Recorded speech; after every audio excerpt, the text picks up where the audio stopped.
할렐루야. 하나님의 은혜가 이 시간 우리들 모두에게 임하기를 주님의 이름으로 축원합니다. 말씀의 제목이 좀 긴데 한번 따라합시다. 부모는 자녀에게 들려줄 하나님의 이야기가 있어야 합니다. 아멘. 믿음 되길 바랍니다. 설교 듣기 전에 내가 내 자녀들에게 전해줘야 된다면 내가 전해주고 싶은 하나님의 이야기가 무엇일까, 이런 것들 한번 생각하면 좋겠다 생각합니다. 저번 교회 있을 때에 어느 날 집사님 한 분이, 지금 그분은 뭐 권사님 됐습니다마는 저한테 목사님 고민이 있어요. 그래서 왜 그러냐 그랬더니 아들내미가 주일날 교회 가자 그러면 저렇게 안 일어나고 안 가고 그런다는 거예요. 근데 걔가 원래부터 그런 게 아니라 유치부 때랑 교회 학교랑 이게 잘 다녔는데 그 당시에 중학교 3학년인가 고등학교 뭐 한 1학년 되면서 이제 사춘기 접어들면서 이제 그 교회를 잘 안 오는 겁니다. 그래서 그래도 깨우고 막 그러면 이런다는 거예요. 엄마는 종교를 택해도 매주 가는 교회를 택해가지고 매주 교회 가고, 불교를 택했으면 일주일 1년에 한두 번만 가면 되는데 뭐 그런다는 거예요. 요것 봐라. 아무튼 그래서 제가 언제 이제 걔 어릴 때부터 다 봤으니까 하루는 일부러 만나자고 해서 만났습니다.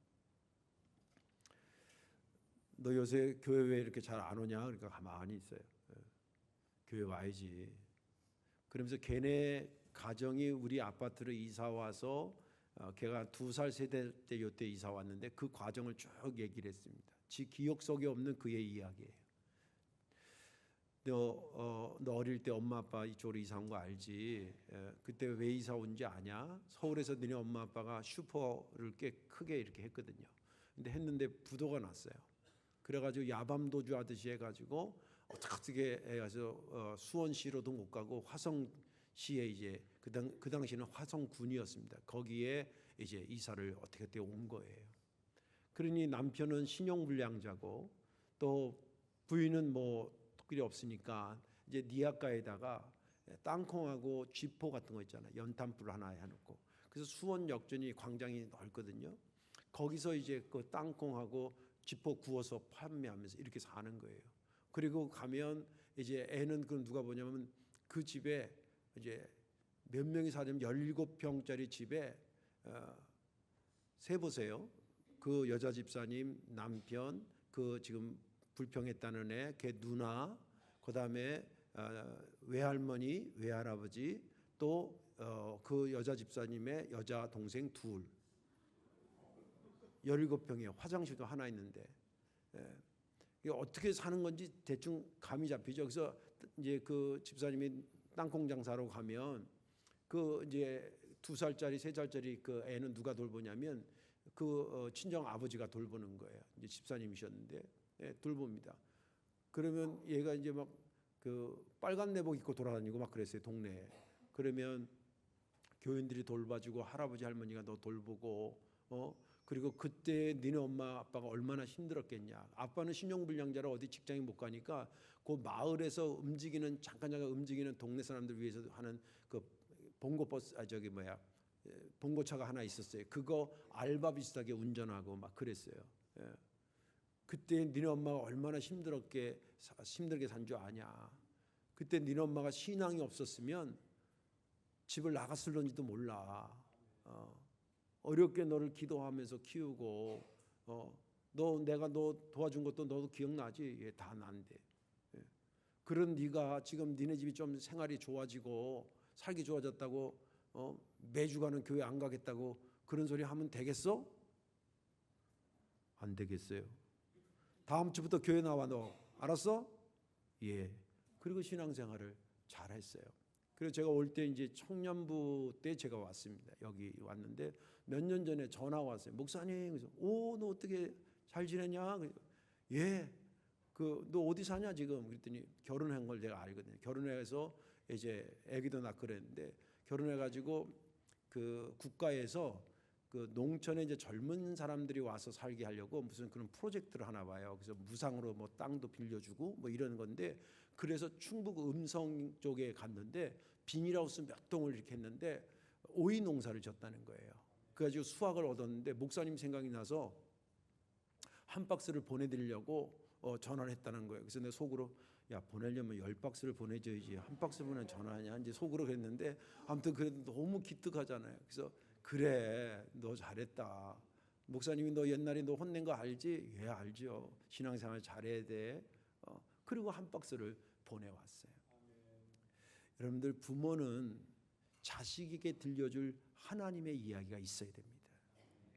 그런 이야기를 만들어가는 여러분들의 믿음의 여정이 되시기를 주님의 이름으로 축원합니다. 오늘 본문에 있는 말씀은 모세가 이스라엘 백성들을 안타깝지만 이제 가나안 땅에 들여보내는데 본인은 하나님이 들어가지 말라 그랬어요. 그래서 마지막 길을 떠나는 아들한테 마치 쌈짓돈을 손에다 꼭 쥐어주는 것처럼, 야, 너희 가나안 땅에 가면 절대 이거는 잊어서는 안 돼. 그러면서 한 말이 오늘 본문의 이야기입니다. 거기 가면 이제 너희들의 후손들이 언젠가 이런 질문을 하게 될 거야. 아버지, 하나님의 율례, 규례, 법도 또 증거 이런 것들 이렇게 말하는데, 지키라는데 이게 뭐예요? 라고 물어볼 거야. 그때 너 아버지로서 이 얘기를 꼭 해줘라. 우리가 애굽에서 바로 왕 밑에서 노예 생활하던 때가 있었거든. 근데 그 전에 조상들한테 하나님께서 이 약속의 땅, 우리가 지금 살고 있는 이 땅을 주신다고 약속을 했어.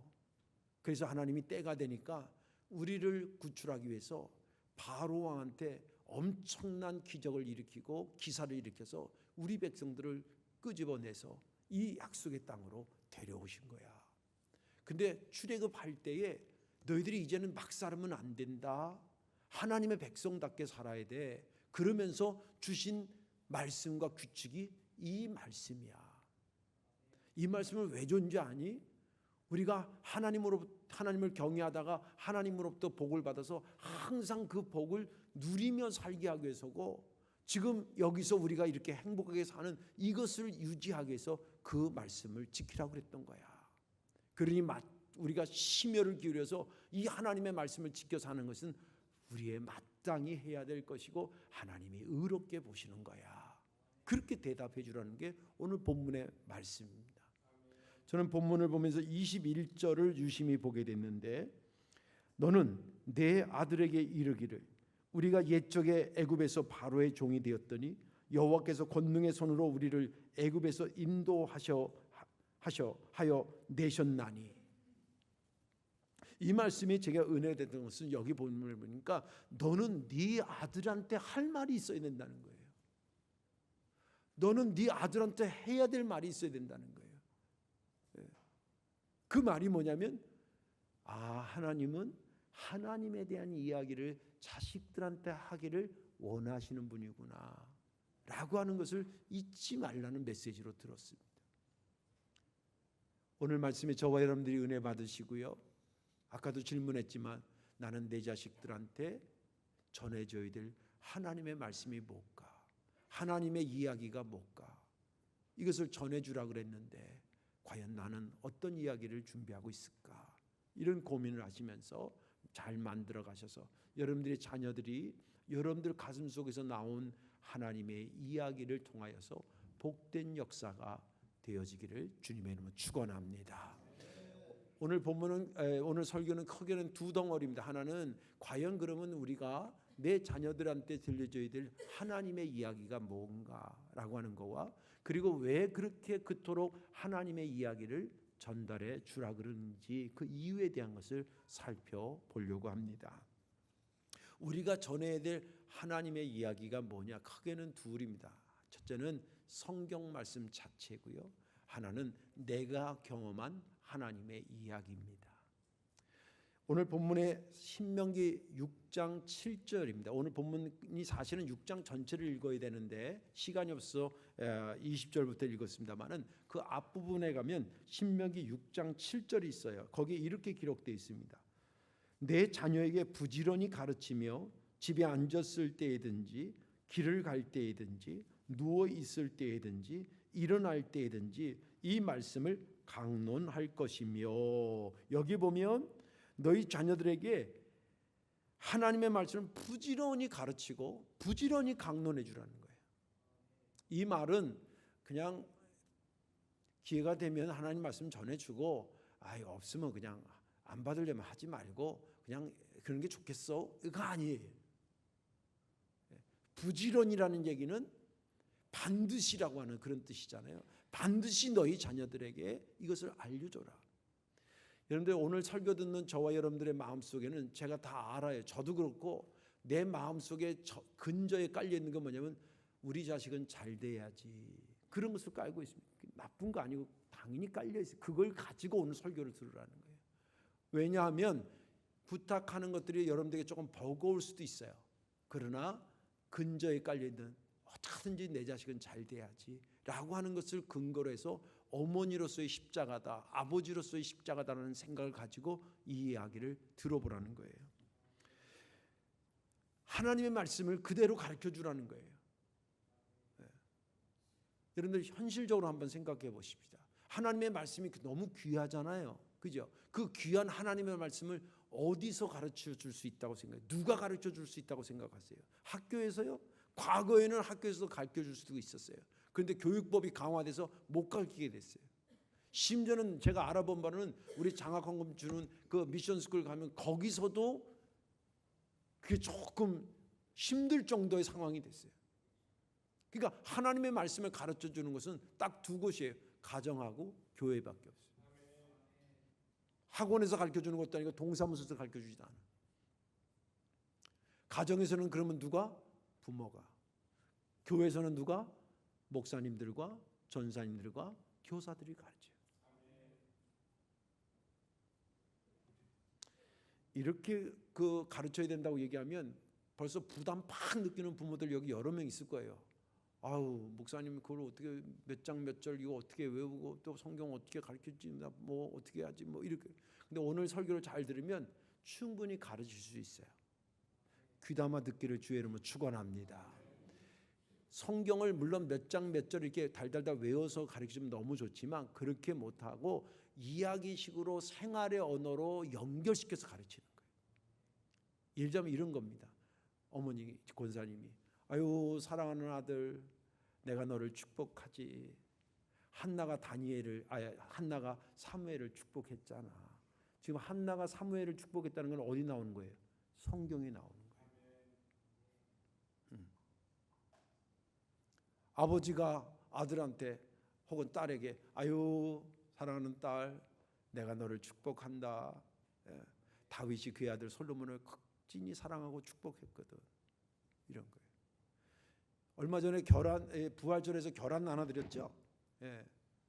그 결혼 나눠줬을 때 야 이리 와서 이 결혼 먹어. 이건 보통 결혼이 아니야. 예수님이 우리 죄를 위해서 십자가에 달려 돌아가시고 부활하신 것을 기념하기 위해서 먹는 결혼이야. 그러니까 맛있게 먹어라. 이렇게 해야 되는데 아직 냉장고에 넣어놓고 안 드신 분도 있죠. 내가 다 알아. 결혼 받아가면 뭐하냐고. 그거 그럴 때 말씀과 연결해서 자녀들한테 가르치라는 거예요. 그리고 이제 나이 연세가 들었을 때 그러면서 우리 교회를 할 때 야 우리 성도교회는 예수님의 피값으로 세우신 교회다. 예수님의 피값으로 교회 세운다는 게 어디 나와요? 성경이 나오는 얘기예요. 좀 슬픈 얘기지만 몸이 많이 아파서 야 내가 엄마가 이제 살아도 얼마나 더 살겠냐. 아무래도 내가 오래 못 살겠다. 야 이 다음에 너랑 나랑 천국에서 다시 만나야 되지 않겠니? 천국에서 만난다는 게 성경에 누구 말이에요? 성경 말씀이에요. 여기 할머니들 많이 있으니까 손주들 4살 5살짜리 애들 그 할 때 그때 말씀 많이 가르쳐 줘야 돼요. 아유 우리 아무개 너 똑똑하게 하라고 다니엘처럼 똑똑하게 되라고 할머니가 기도하고 있어. 그러면 걔가 다니엘이 누구예요? 이렇게 물어볼 거 아니에요. 그러면 다니엘은 이렇게 해서 굉장히 훌륭한 사람이 된 사람이야. 이래야지. 할머니가 그냥 애 가르친다고 앉아가지고 야 유치원 가서 어떤 애가 너를 이렇게 탁 건드리면 야, 너도 탁 때려 그냥. 이런 거나 가르치고 있으면 되겠어요? 하나님의 말씀을 생활로 가져와서 가르치죠. 생활. 여기 선생님들 일부 예배 때 선생님들한테는 제가 말고 목사님들한테 얘기했는데 그 사람들은 준 프로들입니다. 예. 말씀에 대해서 그 말씀을 전할 책임이 있는 사람이에요. 철저하게 준비해야 된다고 말씀드립니다. 아무튼 전해야 될 말씀은 뭐냐면 성경 말씀 자체를 생활화해서 가르치는 거예요. 두 번째는 뭐냐면 내가 만난 하나님의 이야기를 전해줘. 22절을 보겠습니다. 곧 여호와께서 우리의 목전에서 크고 두려운 이적과 기사를 애굽과 바로와 그의 온 집에 베푸시고, 우리의 어디에서요? 목전에서, 우리가 보는 데서 그랬다는 거예요. 이 보는 데서라고 하는 것은 하나님의 역사하심이 눈에 보였다는 거예요. 나에게 하나님의 이야기가 생겨났다는 거예요. 나에게 생겨난 하나님의 이야기를 가슴에 담고 그냥 있으라고 생겨난 게 아니에요. 가슴에 담고 숙성하고 은혜 받고 그것을 내가 가장 사랑하고 내 곁에 있는 내 자식들에게 나눠주라고 주신 거예요. 우리가 잘 아는 사도 바울은 원래부터 예수 믿던 사람이 아니잖아요. 예수님을 박해하던 사람입니다. 그 사람이 어느 날 다른 사람이 볼 때는 어느 날 180도로 뒤집어진 거예요. 궁금할 거 아니에요. 저 사람은 예수 믿는 사람 잡으러 다니던 사람이 어떻게 저렇게 바뀌었을까? 그것을 궁금해 여기는 걸 그도 알았기 때문에 가는 곳곳마다 자기의 변화된 이야기를 했어요. 자기와 관련된 하나님의 이야기를 했다 이 말이에요. 제가요 그날도 말씀 그 예수 믿는 사람들 다메섹에 있다는 정보를 입수하고 그 녀석들 잡아서 감옥에 집어넣으려고 가는 중에 부활하신 주님이 나타나서 제가 말해서 꼬드라졌잖아요. 그리고 왜 핍박하냐 뭐 이런 과정 쭉 얘기하고, 그리고 나서 두 손 두 발 들고 내가 주님 죄송합니다. 죽을 죄를 졌습니다. 이제 주를 위해서 살겠습니다. 그래서 내가 변화됐다. 이게 사도행전에서 3번인가 얘기가 나요. 그 실제 기록. 그리고 사도행전에 기록한 것이 3번이라면 3번만은 그가 했을까? 아니에요. 곳곳에서 만나는 사람들에게 그 얘기를, 내가 만난 하나님의 이야기를 한 거예요. 그래서 자기의 믿음이 확고해지고 또 저 사람에게 믿음이 생기고 그 결과로 곳곳에 가는 데마다 교회가 세워진 거예요. 그 초대교회가 그렇게 형성된 거예요. 여러분들이 간직한 하나님의 이야기가 주옥 같은 말씀이 여러분들 그렇게 생각을 안 해서 그렇지 굉장히 많아요. 지금 이 좋은 5월 첫째 날 5월 4일 날 이 좋은 날 11시에 여기 앉아서 예배드릴 정도의 신앙이고 믿음이면 보통 간증이 없는 게 아니에요. 야, 너 알다시피 아빠가 반 개차반이었잖아. 나 이렇게 바뀐 거 이거 우연이 아니야. 하나님 참 그분 대단하시더라고. 언제 한번 자식들한테 진지하게 나에 관한 하나님의 이야기를 해주라 이 말이에요. 또 가정사가 어떤 일이 벌어졌을 때 그걸 통해서 자기가 깨달은 게 있으면 그 하나님의 이야기를 또 자녀들에게 해주고, 또 내가 어떤 말씀을 듣고 은혜 받은 거 있으면 그 하나님의 이야기를. 그래서 신앙생활은 이런 오늘 설교의 관점에서 본다면 내 자녀들에게 물려주고 해줘야 될 하나님의 이야기를 계속 만들어가는 과정이에요. 그런 부모 되어 주시기를 주님의 이름으로 축원합니다. 하나님의 살아있는 말씀 그리고 내가 만난 하나님의 이야기를 자녀들에게 알려주자는 것입니다. 자, 그러면 왜 그렇게 그토록 자녀들에게 하나님의 이야기를 전해주라 그러냐면, 첫째 이유는 하나님을 경외함으로 걔네들이 축복받아서 항상 축복받아서 누리게 하기 위해서. 오늘 24절 말씀을 다시 한번 보겠습니다. 여호와께서 우리에게 이 모든 규례를 지키라 명령하셨으니 이는 우리가 우리 하나님 여호와를 경외하여 항상 복을 누리게 하기 위함이요 또 여호와께서 우리를 오늘과 같이 살게 하려 하심이라.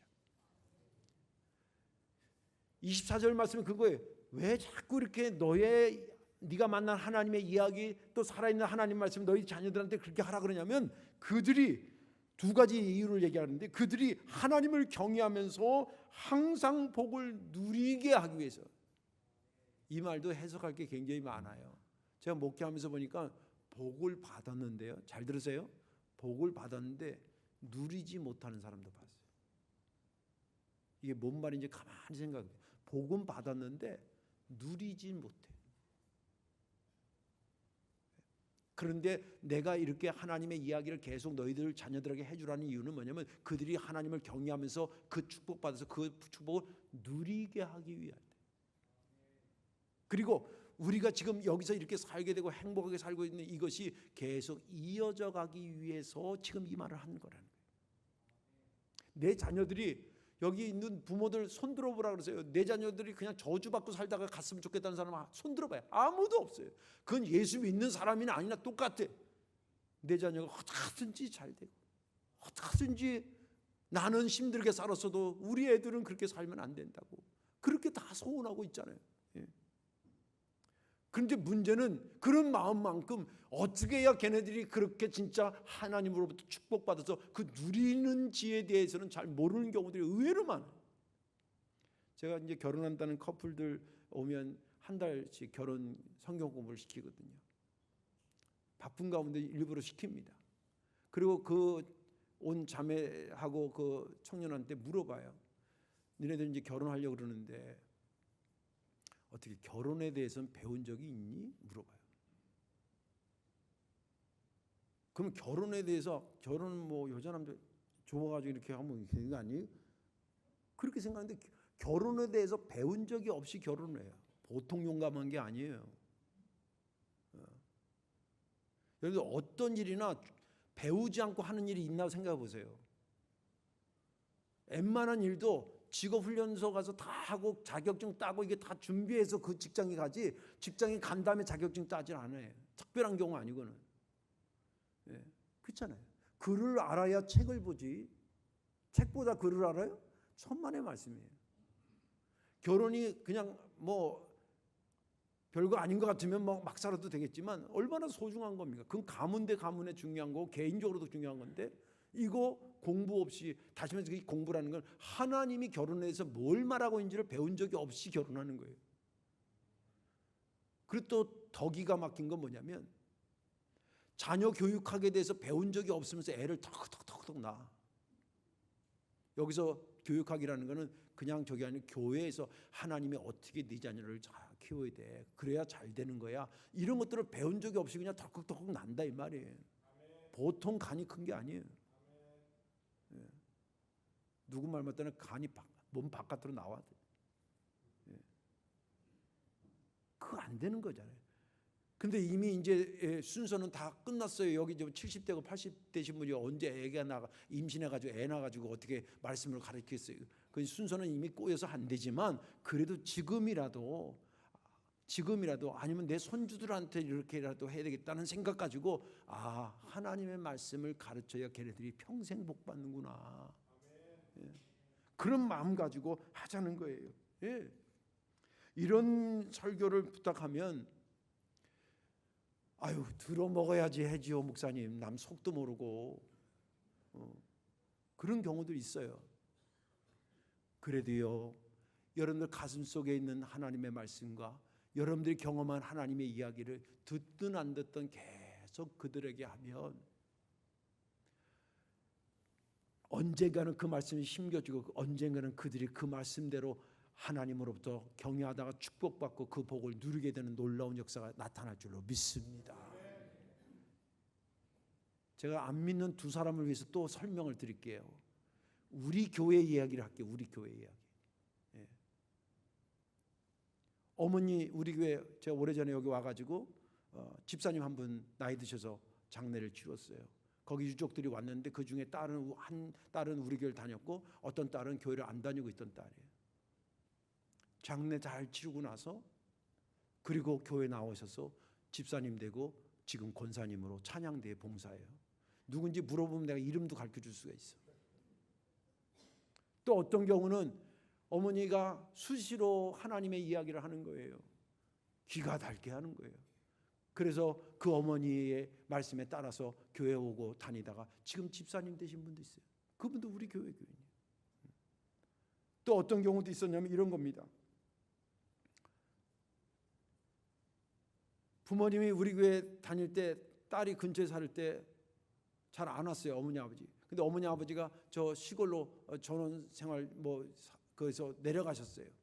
내려간 다음부터 그 다음 주부터 나와. 어머니가 싫어서 안 나왔던 게 아니에요. 왠지 성덕교회 교인인데 그래도 대타로 엄마 아빠가 잘 다녀줘서 그 그늘에 내가 있었는데 그 엄마 아빠가 시골로 내려가니까 대타가 아니고 자기가 돼야 될 것 같은 생각이 드는 거예요. 그래서 우리 교회 와서 지금 집사님이랑 일부 예배 드리고 갔어요. 네. 또 하나 얘기해 줄까요? 지난주에 내가 여기 와서 목회한 지 지금 12년 됐는데 지난주에 그 어머니 권사님이 이렇게도 얘기하고 저렇게도 삶으로도 보여주고 귀가 닳게도 얘기하고 그랬겠죠.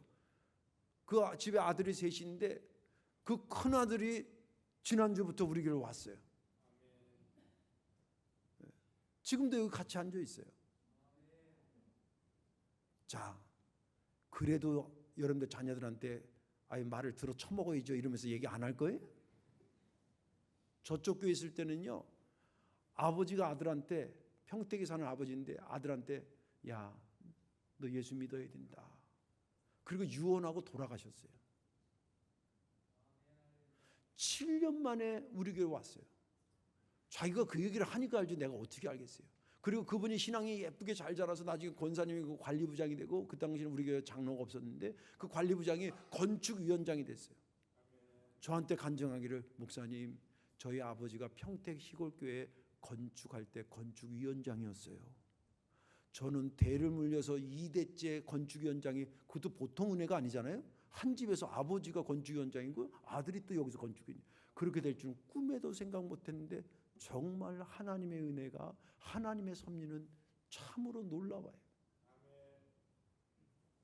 여러분들 자식들이요 안 듣는 척하는 거예요. 속지 마세요. 그들에게 있어서 어머니 아버지는 거의 절대적인 존재예요. 우습게 부모를 우습게 하는 자식 같이 보이지만 실은 그 인생을 이렇게 건드려 보면 그 속에 어머니 아버지를 빼고 자기를 해석하는 사람은 없어요. 그러니까 안 듣는 척까지 다 들어요. 그들에게 여러분들 경험한 하나님의 이야기를 문득문득 해주세요. 그게 그들을 복되게 하는 유일한 방법이에요. 마지막 하나는 뭐냐면 반듯한 인간 되게 하기 위해서, 반듯한 인간 만들기 위해서 여러분들 자녀들에게 하나님의 이야기를 해줘야 돼요. 25절 말씀 보겠습니다. 우리가 그 명령하신 대로 이 모든 명령을 우리 하나님 여호와 앞에서 삼가 지키면 그것이 곧 우리의 의로움이니라 할지니라. 우리의 의로움이라는 것은 뭐냐면 이런 얘기예요. 우리가 하나님의 명령하라는 것을 또 하나님의 이야기를 전달해서 너도 지키고 너의 자녀들을 지키면 그것을 보면서 하나님이 그들을 의롭다고 말할 것이다. 그런 자녀가 되게 하라는 거예요. 여러분들 사람이 제가 보니까 의로워지고 반듯해진, 의롭다는 것이 좀 신앙적인 용어니까 반듯하게 되는데 세 단계가 있어요. 첫째는 자기가 자기 자신한테 반듯해지는 거예요. 이것도 노력하셔야 됩니다. 자기가 자기 스스로 결단하고 약속해요. 누가 깨? 내가 깨는 수가 많아. 그러니까 내가 온전한 내가 되기 위해서 많이 성찰하셔야 돼요. 자기 자신을 돌아봐야 된다는 거예요. 두 번째는 점점점 나이가 들고 하면 학교도 가게 되고 또래도 만나게 되고 직장도 가게 되고 여러 사람들 사회 속의 한 일원으로 살아요. 그때 반듯해지려면 저 사람이 나를 반듯하다고 여겨지는 것까지 살아야 돼요. 이러려면 신의가 있어야 돼요. 그 사람 알고 보니까 그 사람 괜찮던데 그런 사람 돼야 되잖아요. 마지막 하나는 뭐냐면 가장 어렵지만 가장 분명하고 가장 받아야 될 게 뭐냐, 하나님이 너 참 의롭구나 라고 칭하셔야 돼요. 내 자식이 자기한테 반듯하고 다른 사람한테 반듯한 소리를 들었는데 하나님한테 반듯한 소리를 못 들으면 어떻게 하겠어요? 안타깝잖아요. 그들에게 야, 어떻게든지 내가 만난 하나님의 이야기를 너 귀담아 들어야 돼. 그래야 네가 반듯한 인생이 되는 거야 라는 심정을 가지고 그들에게 그것을 위해서 말을 나누고 이야기를 해주라는 것입니다. 그 자녀가 복되게 될 줄로 믿습니다. 이제 말씀을 정리하겠습니다. 제가 1년 52주 주일 설교하는데 뭐 매주마다 어렵지만 그래도 가장 어려운 2주가 있습니다. 그게 어린이 주일, 자녀 오늘 주일이고요. 그리고 다음 주에 어버이 주일입니다. 혹시 제가 다음 주에 강단에 안 서면 우리 목사님이 마음이 불편해서 못 쓰나 보다 이렇게 이해하시면 돼요.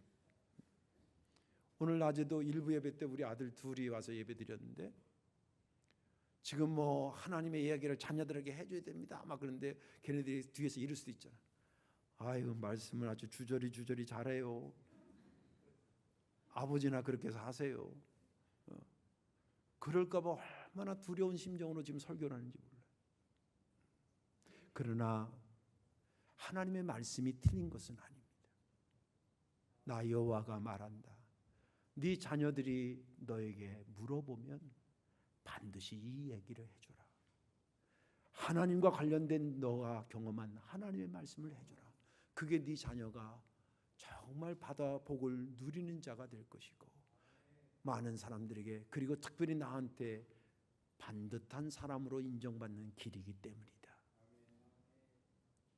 적어도 오늘 이 설교를 들은 여러분들의 자녀들에게는 복받아서 누리는 자들이 많아지길 바라고 하나님 앞에 의롭다고 칭함받는 자들이 많아지시기를 주님의 이름으로 축원합니다. 기도하겠습니다. 예수님, 정말 어려운 설교를 했습니다. 저에게 아들 둘이 있는데 그 아들들에게 하나님의 이야기를 잘 전달하는 아버지로서의 삶을 살아야 되는데 쉽지 않습니다. 저만 그러겠습니까? 여기 오늘 참여해서 말씀을 듣는 모든 부모, 할머니, 할아버지들이 다 그런 마음 아니겠습니까? 그래도 곰곰이 생각해 보면 하나님의 말씀 외에 우리 자녀들과 후손들이 잘되게 하는 다른 방법이 없음을 저희가 잘 압니다. 좋으신 아버지 하나님, 우리의 입술을 사용하사 그동안 우리에게 줬던 하나님의 이야기를 풀어놓을 수 있는 용기를 더하여 주옵소서. 다시금 비옵나니 우리 자식들 잘 되기를 원합니다. 정말 하나님 앞에 축복받아 누리는 자가 되고 하나님 앞에 의롭다고 반듯하다고 칭찬받는 자식들 되기를 원합니다. 주여, 열심히 저희도 나름대로 그렇게 살겠사오니 우리 자식들 돌보아 주옵소서. 예수님의 이름으로 감사하며 기도하옵나이다. 아멘.